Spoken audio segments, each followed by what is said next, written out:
नमस्ते।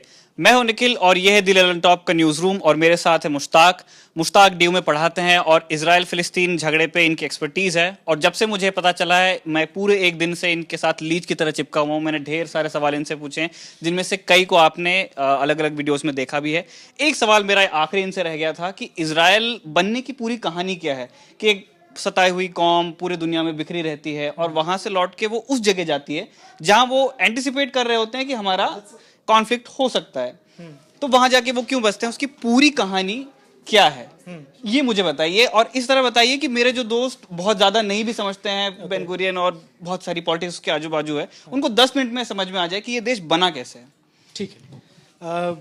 निखिल, आपने सबसे टफ सवाल सबसे लास्ट के लिए रखा। इज़राइल की कहानी यहाँ से स्टार्ट होती है कि दुनिया के सबसे पुराने धर्मों में से है यहूदी धर्म, जिनका जो धर्म है इनका ये जेरूसलम से स्टार्ट हुआ।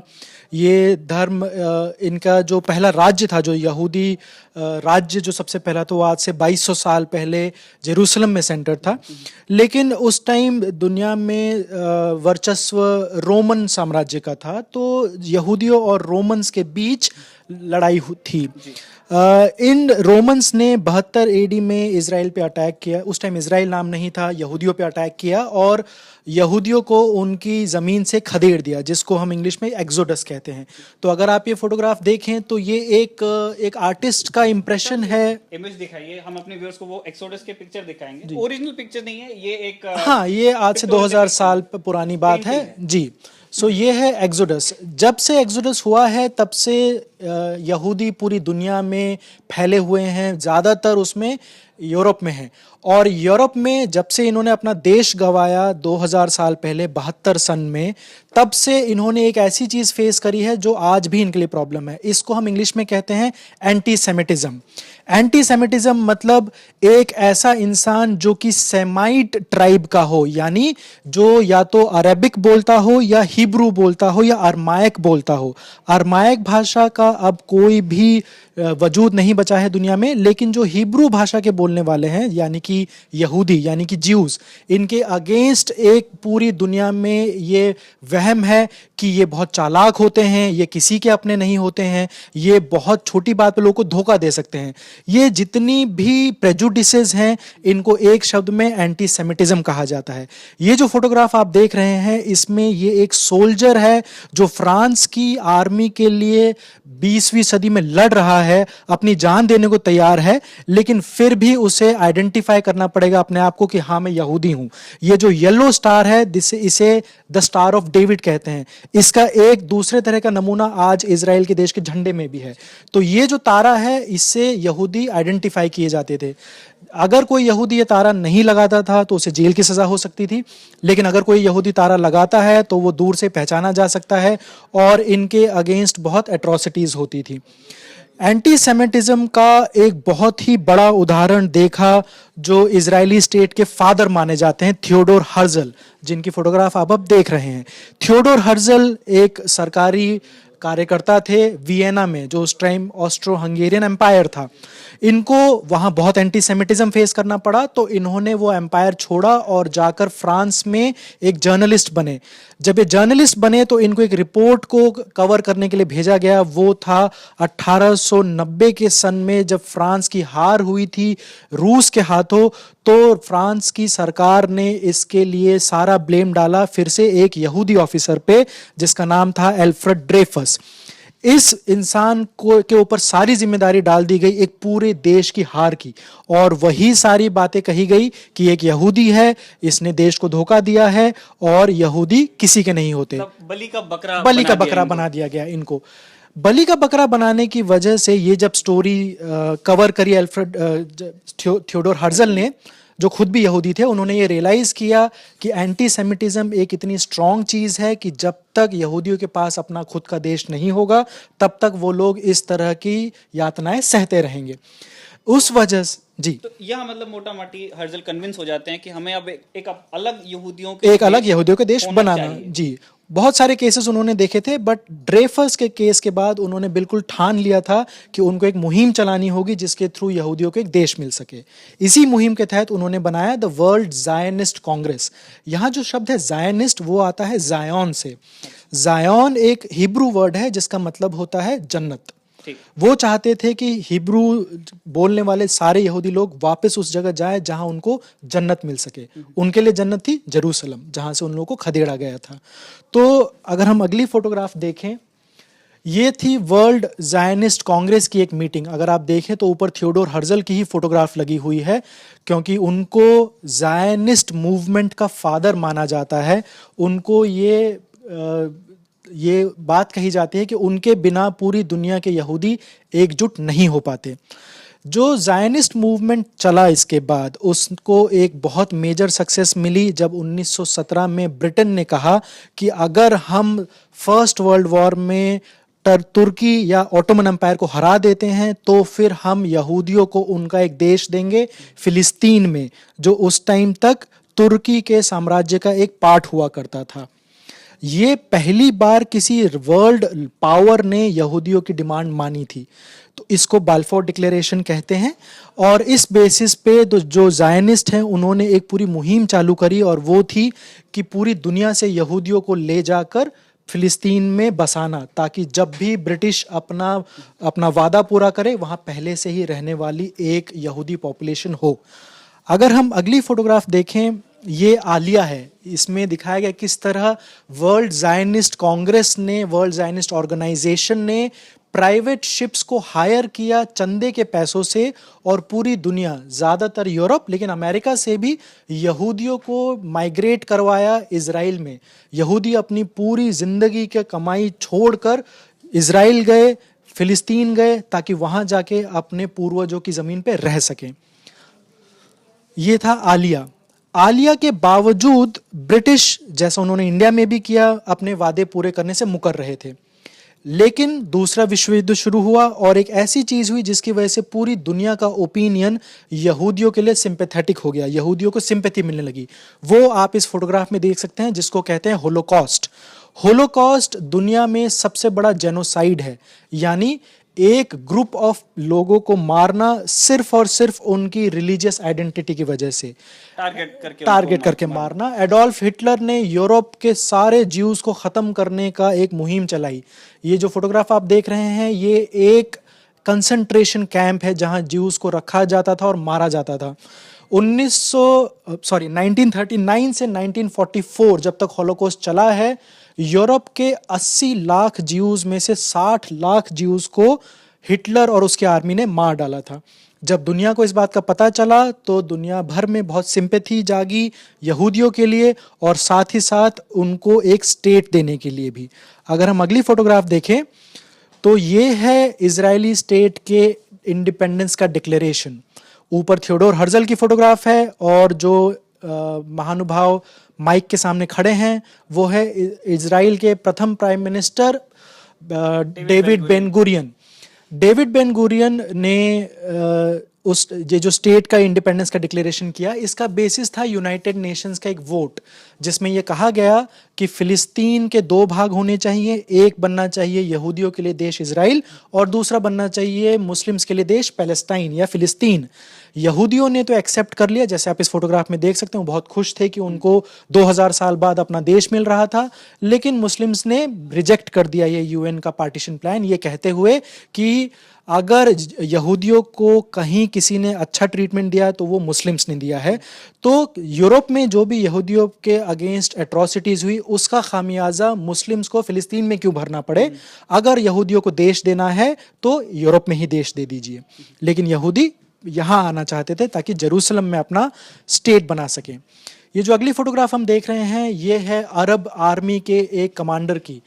ये फोटोग्राफ उस टाइम ली गई थी जब 14 जून 1948 को, जो हमने इससे पिछली फोटोग्राफ में देखा, 14 जून 1948 को इजराइल के prime minister David Ben Gurion ने इंडिपेंडेंस का डिक्लेरेशन किया, और 15 जून यानी उसके अगली सुबह बहुत सारी अरब कंट्रीज की आर्मीज ने अटैक किया इजराइल पे ताकि इजराइल का नामो निशान मिटा सकें और ये पूरी की पूरी कंट्री फिलिस्तीन बन जाए, यानी मुस्लिम्स की कंट्री बन जाए। तो फिर क्या होता है, ये सारे लोग उस पर अटैक करते हैं तो उसके क्या उनको सक्सेस मिलती है? नहीं, बिल्कुल नहीं। इजराइल जो आज भी जाना जाता है वो 1948 में भी बहुत स्ट्रांग था।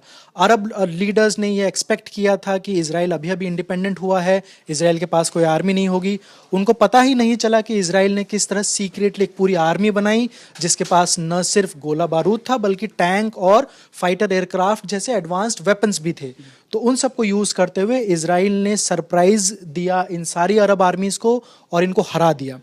और हराने के साथ साथ यूनाइटेड नेशन ने जितनी ज़मीन देने की बात कही थी इनको, यहूदियों ने या इजराइल ने उससे भी ज़्यादा ज़मीन कैप्चर कर ली। ये उनके पहले प्राइम मिनिस्टर हैं डेविड बेन गुरियन, जिनको बहुत ही स्ट्रॉन्ग लीडर माना जाता है, जिनको ये भी कहा जाता है कि इन्होंने पहले ही गेस कर लिया था कि अरब्स इन पे अटैक करेंगे। इसीलिए इन्हीं को ये कंट्रीब्यूशन जाता है कि इन्होंने एंटिसिपेट करते हुए इजराइल की आर्मी तैयार रखी थी कि जिस दिन हम इंडिपेंडेंट कंट्री बनेंगे उसी दिन से हमारे पास एक प्रॉपर आर्मी होनी चाहिए। इसलिए इनकी एक स्टेटमेंट की छवि मेरे ख्याल इजराइल में बिल्कुल होगी। बिल्कुल, इनकी एक बहुत ही स्ट्रॉन्ग छवि है इस वजह से। ये जो अगली फोटोग्राफ आप देख रहे हैं वो है अगला अरब और इजरायली युद्ध जो कि 1956 में हुआ था, 1956 का सुएज क्राइसिस। इजराइल के बनने की वजह से बहुत सारी अरब कंट्रीज बहुत नाराज थे इंटरनेशनल पावर्स से, जैसे कि ब्रिटेन, फ्रांस और अमेरिका। वो चाहते थे कि किसी भी तरह चाहें तो इन कंट्रीज पे दबाव डालें कि इजराइल को उनके बीच से हटा लिया जाए। तो इजिप्ट के जो लीडर थे जमाल अब्दुल नासिर ने एक तरीका सोचा कि सुएज कैनाल बहुत ज़रूरी है सारे यूरोपियन कंट्रीज़ के लिए, क्योंकि उनका ऑयल वेस्ट एशिया या मिडिल ईस्ट से सुएज कैनाल होते हुए जाता है। तो उन्होंने सुएज कैनाल को नेशनलाइज कर दिया। इसके बदले में यूरोप की पावर जैसे ब्रिटेन और फ्रांस ने अटैक करना चाहा इजिप्ट पे, सुएज कैनाल पे, और इस अटैक के लिए उन्होंने सहारा लिया इजराइल का। सो ये इजराइल का दूसरा युद्ध था जिसमें इन्होंने सिनाई पे कब्जा किया। सिनाई एक डेजर्ट एरिया है, एक रेगिस्तान है इजिप्ट का, लेकिन जिसकी बहुत महत्वता है क्योंकि वो सुएज कैनाल के बॉर्डर पर है। तो जो भी सिनाई पे कैप्चर करेगा, जिसका भी कंट्रोल होगा, वो सुएज से जाने वाले पूरे व्यापार को ठप कर सकता है। लेकिन इंटरनेशनल प्रेशर में इजराइल को सिनाई छोड़ना पड़ा। मतलब ये एक ब्लंडर कह सकते हैं आप इजराइल का। बिल्कुल, इजराइल से ज़्यादा ये ब्रिटेन और फ्रांस का ब्लंडर था, क्योंकि उन लोगों ने एक्सपेक्ट नहीं किया था कि अमेरिका दबाव डालेगा कि उन लोगों को अपना अटैक बंद करना होगा। और इस अमेरिकन दबाव को इजिप्ट के प्रेसिडेंट जमाल अब्दुल नासिर ने अपनी जीत की तरह प्रदर्शित किया कि हमारा स्टैंड ज़्यादा सही था, इसीलिए हम लोगों ने अकेले दम पे इजराइल, फ्रांस और ब्रिटेन जैसी 3 शक्तियों को हराया। मतलब एक मिलिट्री विक्ट्री है आपकी, पर आप डिप्लोमेटिकली हार बिल्कुल जाते हैं। बिल्कुल, ये इजराइल के साथ हो जाता है। ये इजराइल के साथ हुआ है। अगर हम अगली फोटोग्राफ देखते हैं तो ये इजिप्ट के प्रेसिडेंट हैं जमाल अब्दुल नासिर, जिन्होंने अपनी इस जीत का फ़ायदा उठाने के लिए 1967 में एक और सरप्राइज अटैक करने की कोशिश करी इजराइल पे। ये जो सरप्राइज अटैक था, इसमें सिर्फ इजिप्ट ही नहीं था, इसमें इजिप्ट के साथ जॉर्डन, सीरिया और लेबनान की भी आर्मीज थी। फिर से इन सब अरब आर्मीज को लगा कि अब हम ज़्यादा स्ट्रांग हैं, अब हम इजराइल को हरा देंगे, लेकिन फिर से वही हुआ। हिस्ट्री ने रिपीट किया अपने आप को और इजराइल ने इन चारों आर्मीज को मात्र 6 दिन में हराया, जिसकी वजह से हम इस 1967 वॉर को 6 डे वॉर भी कहते हैं, 6 दिन की लड़ाई। मेरा ख्याल है कि इस अटैक को भी इजराइल ने गैस कर लिया था, क्योंकि ये लोग जब तक बिल्कुल। अटैक करते उससे पहले इजरायली एयरफोर्स ने जाके इजिप्ट की पूरी एयरफोर्स को जमीन पूरी पर ही खत्म कर एयरफोर्स दिया को था। एक ही दिन में खत्म कर दिया था। इसको बहुत बड़ी जीत मानी जाती है इजरायली इंटेलिजेंस का, कि उन्होंने गेस कर लिया था कि ये लोग कब अटैक करेंगे। तो उसी इंटेलिजेंस का फायदा उठाते हुए इजराइल ने 6 दिन में इन सारी आर्मीज को हराया और ज़्यादा एरिया कैप्चर कर लिया। इन्होंने गाजा पट्टी को कैप्चर किया इजिप्ट से, वेस्ट बैंक को कैप्चर किया जॉर्डन से, और गोलान हाइट्स को कैप्चर किया सीरिया से। सिनाई का भी कुछ एरिया कैप्चर किया जो बाद में उन्हें फिर से वापस कर दिया गया। अगला जो मेजर डेवलपमेंट था वो था 1973 का योम किप्पुर वॉर या फिर अक्टूबर वॉर। योम किप्पुर एक बहुत ही इम्पॉर्टेंट फेस्टिवल है यहूदियों का, जो कि अक्टूबर के महीने में होता है, जिस टाइम इनकी आर्मी ज़्यादातर छुट्टियों पे होती है। इस छुट्टी के टाइम का फ़ायदा उठा के इजिप्ट ने दोबारा अटैक करने की कोशिश करी। इस वॉर को हम योम किप्पुर वॉर कहते हैं, लेकिन फिर से वही नतीजा निकला कि इजराइल ने अकेले दम पे इजिप्ट और अपने साथ की बाकी कंट्री इनके साथ की बाकी कंट्रीज को हराया।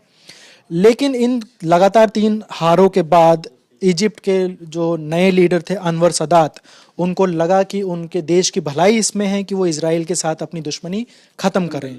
दोस्ती भले ही ना हो लेकिन दुश्मनी खत्म कर लें। वो दुश्मनी खत्म हुई 1978 के इस एग्रीमेंट से, जो हम इस फोटोग्राफ में देख सकते हैं। इसको कहते हैं कैंप डेविड अकॉर्ड्स। जो सबसे दाईं तरफ हैं वो उस टाइम के इजराइल के प्राइम मिनिस्टर हैं मेनाखाइम बेगिन। जो बाईं तरफ है वो है इजिप्ट के प्रेसिडेंट अनवर सदात, और जो बीच में है वो है यूएस के प्रेसिडेंट, जिन्होंने इन दोनों के बीच ये एग्रीमेंट करवाया, जिमी कार्टर। अगर हम अगली पिक्चर पे जाएं तो ये एक अहम फोटोग्राफ है, क्योंकि जो सबसे बीच में काले चश्मे में आपको दिख रहे हैं वो है यासर अराफात। हमारे श्रोता इनको इनके अगली फोटोग्राफ से ज़्यादा अच्छा पहचानेंगे। ये इंडिया भी कई बार आए हैं। जब 1967 में अरब्स की हार हुई तो जो लोकल फिलिस्तीनी थे उनको लगा कि अपना देश बनाने के लिए वो लोग अरब कंट्रीज पे निर्भर नहीं रह सकते, क्योंकि अरब्स इजराइल के सामने बहुत वीक हैं, बहुत कमज़ोर हैं।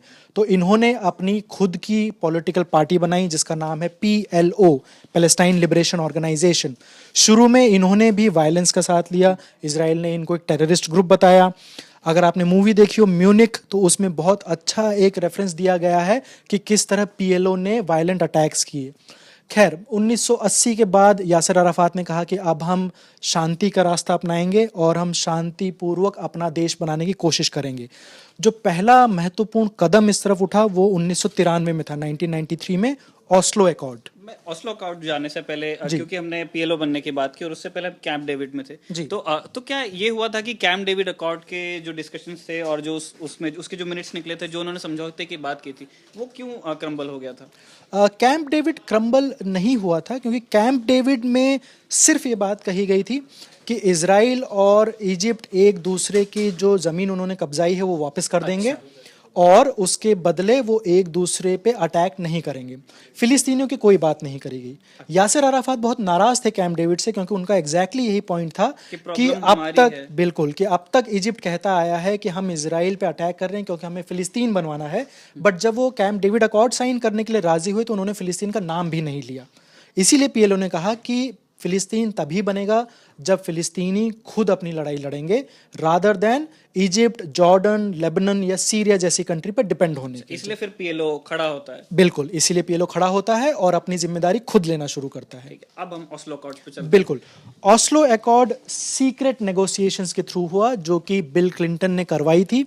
इस फोटोग्राफ में दाईं तरफ फिलिस्तीनियों के रिप्रेजेंटेटिव हैं यासिर अराफात, और बाईं तरफ है इजराइल के prime minister Itzhak Rabin. Itzhak Rabin को इसकी बहुत बड़ी कीमत चुकानी पड़ी, क्योंकि जो बहुत सारे रिलीजियस ज्यूज़ थे वो नहीं चाहते थे कि इजराइल तोड़कर फिलिस्तीन बनाया जाए। सो ये एग्रीमेंट साइन करने के 1 साल के अंदर इत्ज़ाक राबिन को असैसिनेट कर दिया गया, उनको मार डाला गया। यही हुआ था इजिप्ट के प्रेसिडेंट अनवर सदात के साथ भी। जब उन्होंने कैंप डेविड साइन किया था उसके 1 साल के अंदर उनको भी गोली मार दी गई थी।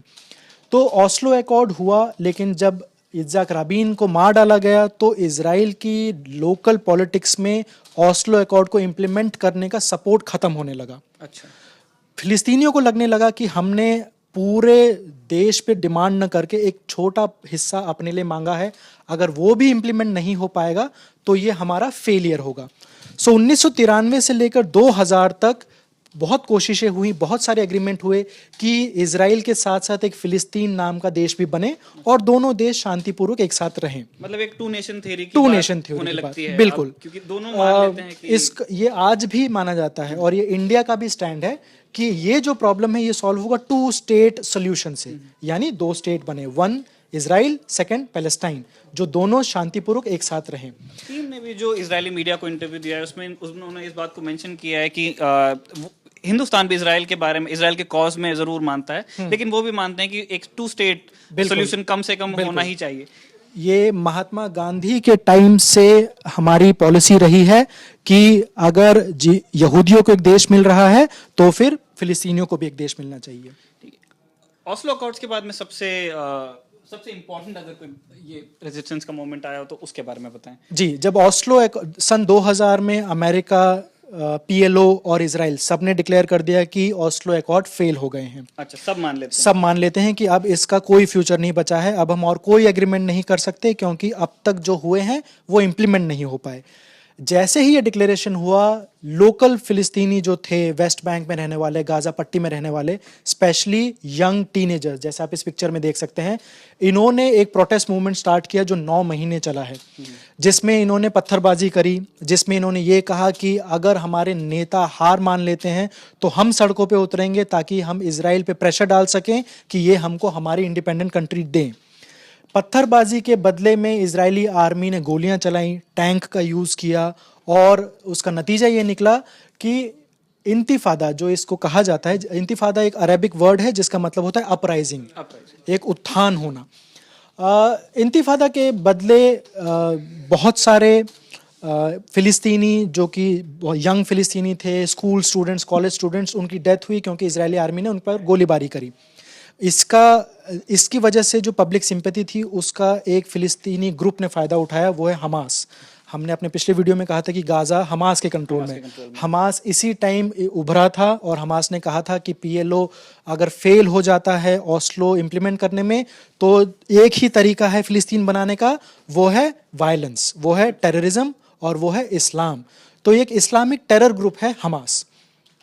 मतलब ये एक साइकिल है, जैसे पीएलओ पहले आता है और पीएलओ ये कहता है कि हम वायलेंस से अपना राज्य लेने की कोशिश करेंगे। उसके बाद पीएलओ को समझ में आता है कि नहीं, वायलेंस से सोल्यूशन नहीं निकल रहा है। फिर एक बीच में ललफेज आता है और फिर हमास आता है और वो कहता है कि अब वो दोबारा वायलेंस के फेज में मूवमेंट जा रहा है। और अब हमास भी उस फेज में पहुंच रहा है जहां हमास कह रहा है कि वो इजराइल के साथ बात करने के लिए तैयार हैं, क्योंकि हमास भी अब रियलाइज कर रहा है कि सिर्फ वायलेंस से उनको स्टेट कभी नहीं मिलेगा। ठीक है, और ये हमास के बनने के बाद में अब जो रिसेंट डेवलपमेंट है, जो हम मॉडर्न एरा में आ जाते हैं, बिल्कुल इस सदी में अगर हम पिछले 10 साल का देखें तो अगर आप अगले पिक्चर पे जाएं, ये 2014 की फोटोग्राफ है जिसमें पैलेस्टाइन लिबरेशन ऑर्गेनाइजेशन पीएलओ, इनके लीडर अब हैं यासर अराफात की मृत्यु के बाद महमूद अब्बास। महमूद अब्बास ने कहा कि अब हम ना तो इजराइल का वेट करेंगे कि इजराइल हमारे साथ पीसफुली नेगोशिएट करें, ना हम इस बात का वेट करेंगे कि एक और इंतिफादा हो। हम अब डायरेक्ट यूनाइटेड नेशन में जाएंगे और कहेंगे कि हमको भले ही हमारे पास राज्य ना हो, बट हमको राज्य का दर्जा दिया जाए, हमको स्टेट का दर्जा दिया जाए। अगर यूनाइटेड नेशन ऐसा करता है तो फिर हम पूरी दुनिया की कंट्रीज से कहेंगे कि इजराइल पे पॉलिटिकल प्रेशर डाले कि वो भी पैलेस्टाइन को क्रिएट करने में स्टेप्स ले, वो भी ऐसे कदम उठाएं कि फिलिस्तीन फाइनली बन सके। ये 2014 का वो वोट है जिसमें यूनाइटेड नेशन ने वोट किया और इजराइल को फिलिस्तीन को एक नया स्टेट होने का दर्जा दिया। ये पहली बार यूनाइटेड नेशन की हिस्ट्री में हुआ है कि एक कंट्री के पास ना तो ज़मीन है, ना अपनी कैपिटल है, ना अपने बॉर्डर्स हैं, जो एग्जिस्ट नहीं करता है किसी मैप में, लेकिन फिर भी उसे एक स्टेट मेंबर का दर्जा दिया गया है। ये पहली चीज़ है जो आजकल फिलिस्तीन ने किया है ताकि पॉलिटिकल प्रेशर बढ़े। और इसके साथ साथ अगर हम अगली फोटोग्राफ पे जाएं, ये हम देख सकते हैं कि किस तरह फिलिस्तीन ने अब तक जो भी किया है, पीएलओ ने किया है, उसका कोई फायदा नहीं हुआ है। अगर आप बाएं से दाएं की तरफ चलें, बाएं आप देख सकते हैं ये जो ऑरेंज एरियाज हैं ये 1947 में इजराइल है।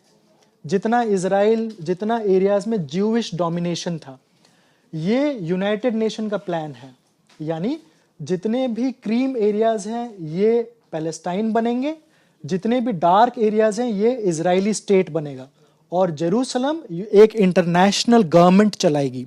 ये फेल हो गया। ये फेल हो गया क्योंकि 48 में फिलिस्तीनियों ने नहीं माना। 1967 के बाद जैसा मैंने अभी आपसे कहा कि इजराइल ने और ज़्यादा टेरिटरी कैप्चर करी, तो आप देखिए कैसे यहाँ से यहाँ तक इजराइल और फैलता गया है। और आप आज के टाइम पे देखिए, ये फोटोग्राफ 2011 का है ये मैप, लेकिन अब ये और भी ज़्यादा फैल गया है। इस मैप में देखेंगे तो इजराइल ने ऑलमोस्ट पूरा एरिया कैप्चर कर लिया है वेस्ट बैंक और गाजा में, और फिलिस्तीन के पास अब कोई टेरिटरी नहीं बची है। ओरिजिनल जितना, अगर हम इसको 100% मानते हैं तो आज फिलिस्तीन के पास मुश्किल से 21% ज़मीन बची है। यूनाइटेड नेशंस ने कहा था कि हम 78% ज़मीन पे फिलिस्तीन बनाएंगे। आज फिलिस्तीनी लड़ रहे हैं कि हमको कम से कम 21% ज़मीन तो दीजिए ताकि हम अपना स्टेट बना सकें। और वो कह रहे हैं कि इस 21% का 100% तो हमें दे दीजिए, क्योंकि इसराइल के सेटलमेंट लगातार वहां रोज दिन की बात है कि एक नया सेटलमेंट वहां पे बन जाता है। तो मोटा माटी ये थी इसराइल की पूरी कहानी, एक्सोडस से लेकर के आज 2017 तक के। बिल्कुल 2000 साल से ज्यादा लंबी कहानी है, और इसको इतने क्रिस्प में समझाने के लिए आपने एक पूरा दिन निकाला, ललन टॉप के न्यूज रूम में आए, इसके लिए आपका बहुत बहुत शुक्रिया। शुक्रिया। मेरी तरफ से, मेरी टीम की तरफ से और मेरे उन सारे दोस्तों की तरफ से जो इस लाइव को देख रहे हैं। इसी तरह के और वीडियोस को देखने के लिए हमारे फेसबुक पेज को लाइक कीजिए और हमारे यूट्यूब चैनल को सब्सक्राइब कीजिए। द ललन टॉप के न्यूज रूम से मैं हूं निखिल और ये है मेरे दोस्त मुश्ताक।